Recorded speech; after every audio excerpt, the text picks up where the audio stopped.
Hey, my pleasure, Chuck. Well, I'm going to start with the abortion laws in your home state. Some would argue some are somewhat restrictive from the perspective of a person seeking an abortion, but I want to put them down here as a baseline. In Indiana, there's state-directed in-person counseling. You can't do telemedicine. There's an 18-hour waiting period. There's a physical exam and an ultrasound, parental consent for minors, and the ban begins at 22 weeks, 2 weeks shorter than many other states that are at 24. You have said you are 100% pro-life. Is the law in Indiana, in your view, strong enough to support your pro-life position? Chuck, I think it begs the question in general, whether our state is where it needs to be, whether Mississippi's, whether New York, Illinois. You hit it on the head earlier, political or practical. When it comes to issues like this that divide our country in a way to where we're never going to get to 60 votes on any of this stuff, I think the practical solution is when it's not enumerated, return it to the states. The beauty of our system is that it's federal. It's got all these different ideas. And when you try to nationalize, federalize, the way the other side of the aisle is doing on more than just this, I think you're constantly in that area of contention. And when I got here 3 years ago, of course, we've gone through 2 impeachments. We've gone through the biggest health care crisis. A lot of these issues don't even get discussed, like the high cost of health care, maybe climate, maybe budgeting. How do we pay for all this? When it comes to things like abortion, I think it's clear it's time to turn it back to the states. Let the diversity of this country show forth. It eliminates a lot of the contention to where we become the Hatfields and McCoys on many of these issues. So when do you believe abortion should be available? Because you're going to have to vote on these issues now. Every elected official in the country is going to have to state very specifically now. You know, a lot of times elected officials have been able to hide behind Roe. Either you're for it or against it. But now you got to get to specifics. So in your view, when should abortion be legal or be available? So in my case, when you believe in the sanctity of life, you want abortions to be eliminated from the landscape if you can. You're also in the context of reasonability. And the fact is, regardless of what any one individual, maybe with the point of view of mine or of Amy's, you're not going to settle it in a homogenized way.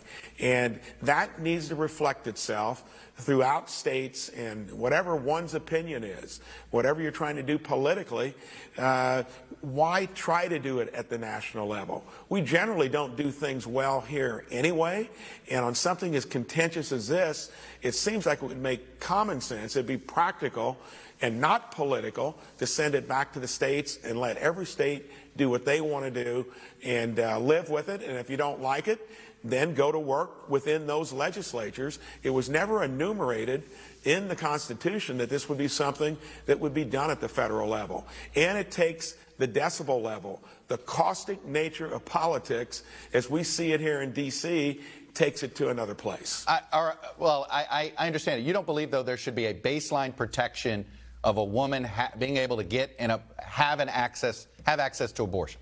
You don't believe there should be any baseline protection for that? I think it's a difference, again, without the specificity of this issue, is when you come down to things like this, why you want to nationalize that in, say, your Bill of Rights, so to speak. It was never intended. When you have a judicial ruling, like occurred back in 73 and 92. And that was a judicial ruling. And now it's being said to be constitutional. And that's where you get into the contention, into the highly vitriolic nature of politics.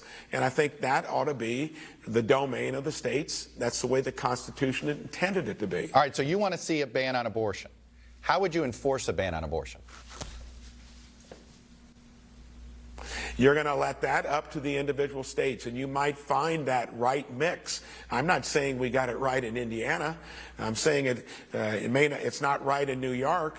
Maybe you find that happy medium. What's your idea? More people are going to say, hey, what's your idea? My idea is that is with what's happened with technology, when you look at all the things that we know now about the unborn, it needs to be different.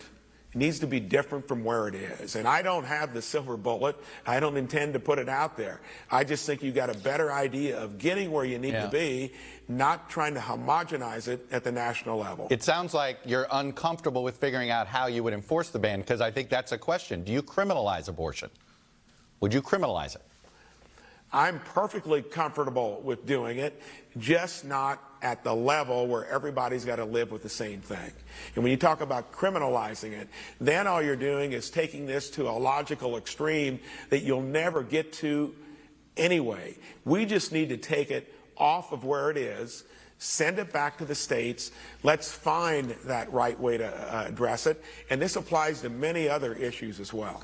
Well, I want to ask, because one of the issues, look, I originally invited you on to talk about the vaccine mandate, and you're a vigorous opponent of the federal government's private sector vaccine mandate. And you're worried about the liberty of the unvaccinated. What about the liberty of the woman who doesn't want to carry a pregnancy to term? Why should the government force that? You don't want the government to force people to get a vaccine. You're essentially advocating for the government to force a woman to carry a pregnancy to term that she may not want to do.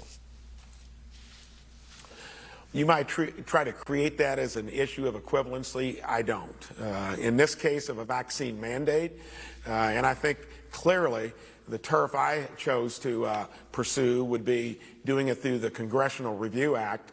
That was set up for the intended purpose of an executive branch that got into overdrive. And I chose to go that route and got all other Republican senators on board quickly. Now it's bipartisan. Joe Manchin decided to come on and not do it tacitly to where he's going to be outspoken about it. To me, that is different. And if you try to make those equivalent, I think you're going to get into that current paradigm we're in, to where you're arguing about things that just divide us. In this case, it does go to, and when you couch it, in just a moment, when you couch it as getting the vaccine or lose your job, and we talked about it the other day, well, you got the ability to be tested weekly. In certain parts of the country, those are one and the same, along with the ultimatum that goes along with how this was done through OSHA. And what other issue does this draw us into down the road, unrelated to where you have the heavy hand of government? Here, I'm saying on the abortion issue, take it back to the states where I think the Constitution intended it to be. Finally, though, on the vaccine mandate front,